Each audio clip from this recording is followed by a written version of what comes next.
시청자 여러분 안녕하십니까. 이준호의 돈 버는 부동산 이준호입니다. 2018년은 뭐 경제활동 부동산이 이슈화가 되면서 한 번도 한 해 한 해가 중요하지 않은 한 해가 없었죠. 항상 변곡점이다, 분기점이다, 올해는 큰일 난다 이렇게 얘기했는데 그야말로 2018년은 대한민국 부동산이나 경제활동이 굉장히 중요한 변곡점이 되는 해일 것 같습니다. 왜냐하면 저희 선배들인 그 58 개띠 선배들이 드디어 완전 은퇴를 하는 시기가 92만 명입니다. 일단 그 58년 개띠 선배들 이후로 이제 63년까지가 한 760만 명 정도 되는데요. 일단은 92만 명에 달하는 58년 개띠 선배들이 완전 은퇴를 하는 해입니다. 즉 경제활동을 일단은 공식적으로 중단한다는 얘기죠. 물론 이제 계속 이어가는 분도 계시겠지만, 그래서 이 소비와 굉장히 많은 패러다임의 변화가 있을 것도 같습니다. 그래서 이럴 때일수록 우리 시청자들 정신 단디 차리시고요. 중심 잡으시고 투자가 됐던 실수요자가 됐건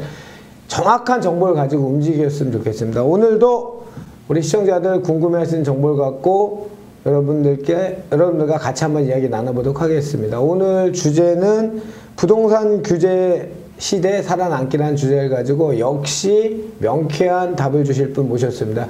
주식회 도시화공간 곽창석 대표 오셨습니다. 안녕하십니까? 네, 안녕하십니까? 제 오프닝이 왔죠. 지금 58년 개띠 선배들이 이제 2018년 황금 개띠 이제 완전 은퇴가 이루어지는 92만 명이지 않습니까? 예, 예. 그거는 뭐 맞기는 맞는데 저는 그 부분도 약간 다른 의견을 갖고 어떤 있어요. 의견이죠?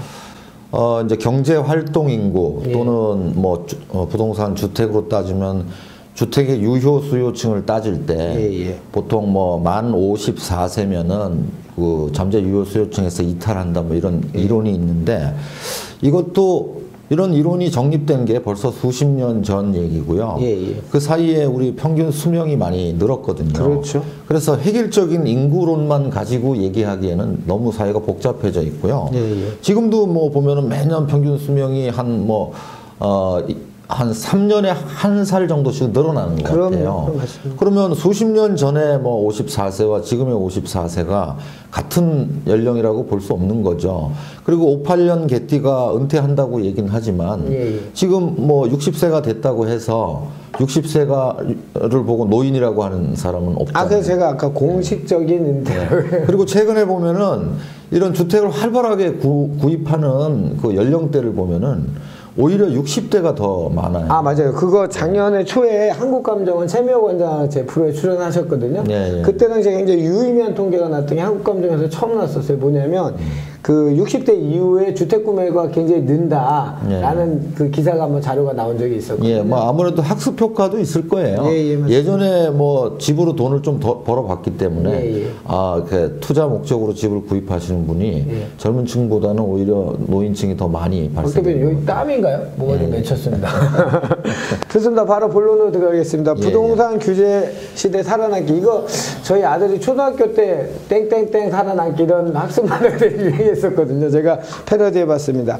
부동산 규제 시대 살아남기 어떻게 살아남아야 됩니까?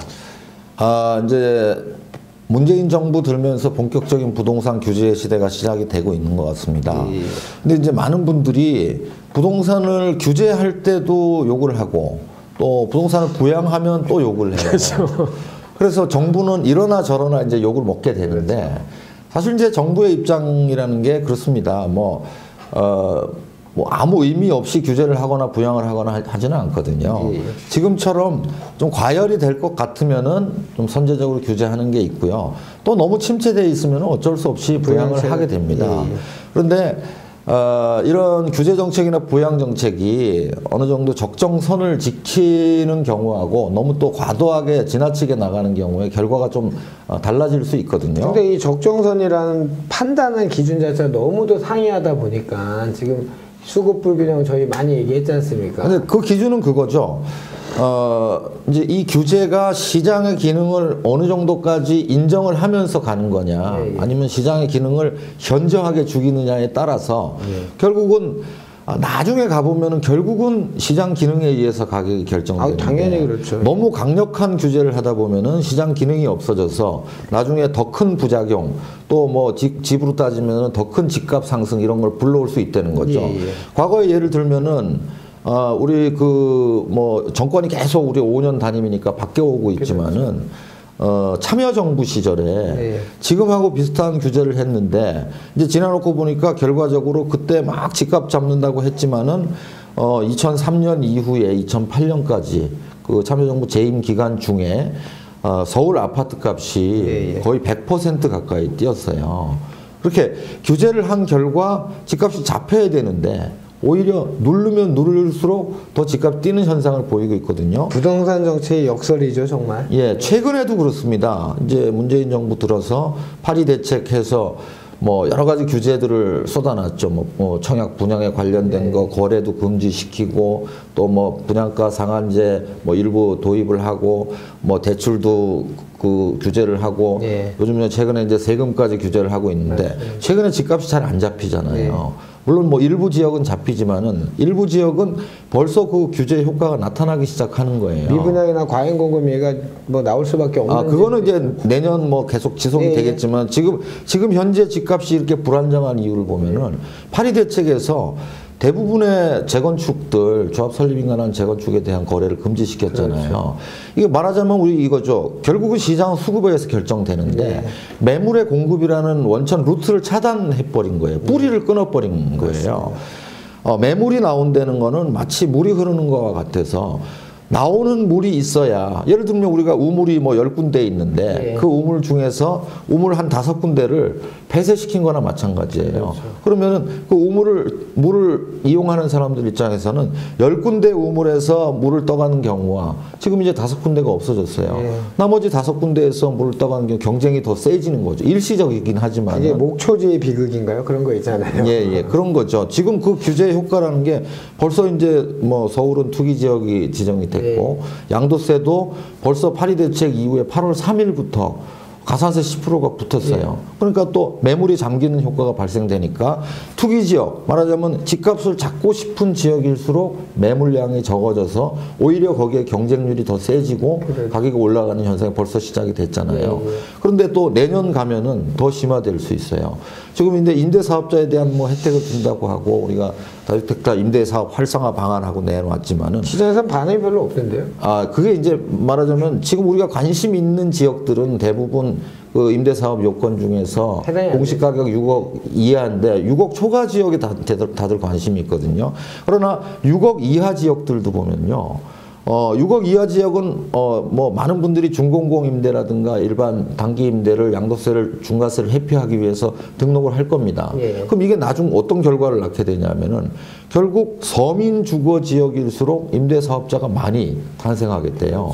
그럼 임대 사업을 한다는 건 의무 임대 기간이 있기 때문에 10년이죠, 이번에. 그것도 의무 임대 기간을 예전에 5년에서 중과세 회피라든가 종부세 회피를 위해서는 8년으로 또 늘어났단 말이에요. 그럼 앞으로 8년간 서민 주거 지역에서는 아까 제가 우물론을 잠깐 말씀드렸는데 공급이 전혀 없어지는 거예요. 매물 공급이 현저하게 줄 수뿐이 없거든요. 그러니까 말하자면은 서민 주거 안정을 위해서 내놓은 대책들이 고가 주택들은 임대 사업이 거의 안 되고 저가 주택들은 임대 사업이 돼서 매물이 공급되지 않음으로 해서 저가 주택이 오히려 가격이 더 뛰는 현상을 불러올 수 있다는 거죠. 이게 일종의 이제 규제의 역설이 되는 건데요. 그래서 이제 제가 걱정하는 건 그거예요. 이 부동산 경기라는 게 전체 경기와의 연관성을 뗄래야 뗄 수가 없습니다. 그렇죠. 또 이 건설 산업의 경우에는 부동산과 뗄래야 뗄 수가 없고요. 근데 이런 부동산에 대해서 너무 강력한 규제, 오로지 집값만을 잡기 위한 규제를 할 경우에는 부동산 시장도 죽이지만은 건설 시장도 같이 죽인다는 거죠. 경기를 자체를 좀 침체를 시킨다는 얘기. 그리고 이제 공공 주도로 이렇게 나가다 보면은 얼마 전에 주택 뭐 100만 호 공급 계획을 얘기를 했는데 거기서 뭐 신규 공급을 주로 공공 주도로 하겠다는 거고 또 그 매입해서 이렇게 공공 주도로 임대 시장을 만들어 가겠다는 건데. 뉴스테이도 좀 앞에 공공자 붙인데요. 기존에 어쨌든 그렇게 되면은 민간 시장이 심각하게 위축될 수뿐이 없습니다. 우리 1980년대 말 90년대 중반까지 우리하고 이제 비슷한 여건이 있는 스페인의 예를 들면은 스페인이 이런 정책을 썼었거든요. 세금으로 집 지어주는 정책을 했는데 결과가 어떻게 됐냐면은 결국 민간 건설업체들이 거의 다 망했어요. 그리고 뭐 프랑스니 뭐 영국이니 이런 쪽으로 넘어가고 했었는데 그 후에 어떤 결과가 나타나냐면은 결국은 그냥 90년대 중반쯤 되면은 정부 주도로 지어놓은 주택들은 슬럼화가 되고 그런데다가 막 이제 그 건설업체들이 집을 짓기만 하면은 그냥 부르는 게 값인 상황이 돼버려요. 그래서 그 90년대 중반 이후에 그 2000년대 중반까지 전 세계적으로 집값이 상승하는 그때 보면은 실질 주택 가격 상승률이 예. 그 스페인이 OECD 가입 국가 중에서 그 아이슬란드는 뭐 국가라고 볼 수도 없거든요. 예. 아이슬란드를 빼고는 최고치를 기록합니다. 거의 뭐 한 3.3배수까지 뛰게 되는 그런 결과를 낳게 되거든요. 그래서 지금 이제 규제 시대가 막 시작이 되고 있지만은 많은 분들이 뭐 불안해하는 분도 있고 어떤 분들은 그래요. 아, 이게 참여정부 때처럼 문재인 정부에서 또 집값을 띄워주는구나. 뭐 고맙다 이런 얘기를 하고 있는데 제가 우려하는 건 그거예요.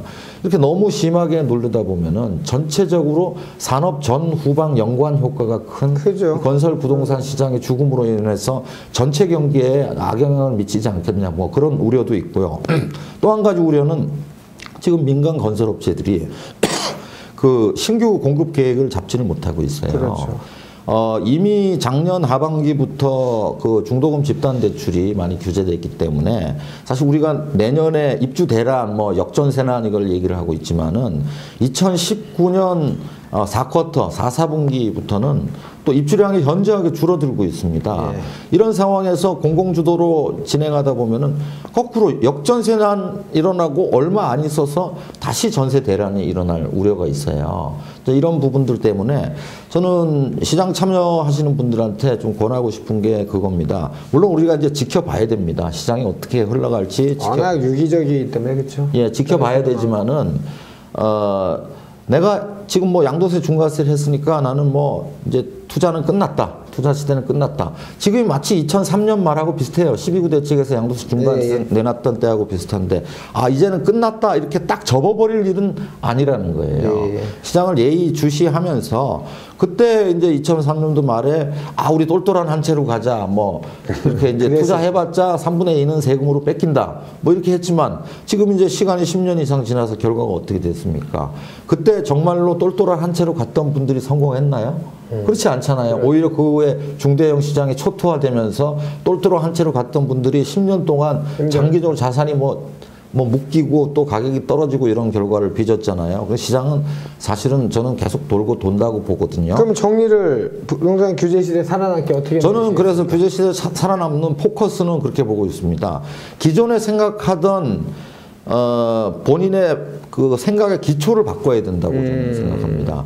기초적인 펀더멘탈 말하자면 부동산은 팔아서 차익을 남기는 거야. 이런 생각을 아예 버려야 된다는 거예요. 지금 이제 중과세제가 가장 큰데 중과세 시대에 뭐 사서 팔아봤자 세금 68% 내고 나면 기타 비용 쓰고 나면 남는 게 뭐가 있습니까? 그래서 나는 차익을 볼 거야라는 생각은 일단 버리고 오히려 나는 이번 기회에 이 규제라는 정부 정책 이걸 기회로 활용해서 어떻게든 내 노후 대비를 하기 위해서 월세를 받는 부동산을 만드는 기회로 활용해야 된다는 거죠. 우리가 이제 선진국이 돼가고 있지 않습니까? 선진국이 되면 될수록 점점 이 월세에 나오는 부동산일수록 또 차익도 커지거든요. 생각의 기초를 바꿔야 된다고. 그걸 말씀드리고 싶습니다. 좋습니다. 오늘 부동산 규제 시대 살아남기는 그 어떤 스킬이나 방법보다는 아주 펀더멘탈 기본을 말씀해 주신 것 같습니다. 일단 정리를 하면 우리가 흔히 부동산 투자는 전문가들 뭐 강의한데 세미나 들어보셨죠? 뭐 차익형 부동산이다, 수익형 부동산 이렇게 얘기를 많이 하는데 그거는 이제 저희가 봤을 때 말장난 같고요.